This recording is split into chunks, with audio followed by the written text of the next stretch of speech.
So what do you make of this move by Israel to give this 24-hour window for civilians to leave this area of Gaza? And what's going to happen after the 24-hour window closes? After that window closes, Israel is going to move in and remove Hamas from any power and control of Gaza, which is a vital thing to do if there's any chance of peace going forward. Hamas cannot be left in control of anything. Jim, you are a tactician. How do you view this war playing out from this point forward once Israel begins its ground invasion? It's going to be ugly. There is no way it cannot be. Hamas wants civilians to die. Israel does everything they can. There is not a nation on earth that does more to avoid civilian casualties than the IDF.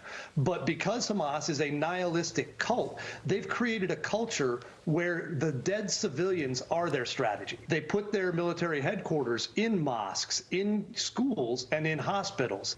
So Israel will do everything they can to let them go. And honestly, Egypt should open up a corridor, which they've refused to do so far, and let those civilians get all the way out of the line of fire and create refugee camps there. The U.S. should pressure them to do that. But the IDF is not going to stop because of that. It's not a war crime for Israel to go in and kill the Hamas fighters, even though the Hamas fighters have used those civilians as shields. I read that to believe that something's going to happen today. Do you expect the ground invasion to begin immediately, if not in the next couple of hours, if not the next 24 hours?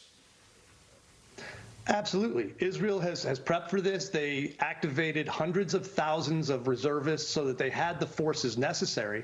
And they are going to go in and stop what was essentially an armed terrorist enclave on their border, whose sole purpose was not to improve the life of the civilians who live in Gaza. Hamas's only goal was to use them as a shield and as a way to create international sentiment against Israel.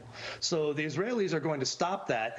And the massacre that occurred on October 7th was a perfect example of why the people who said Israel should just find a way to coexist with Hamas were completely wrong. Hamas cannot exist anymore for there to be any chance of peace in the region.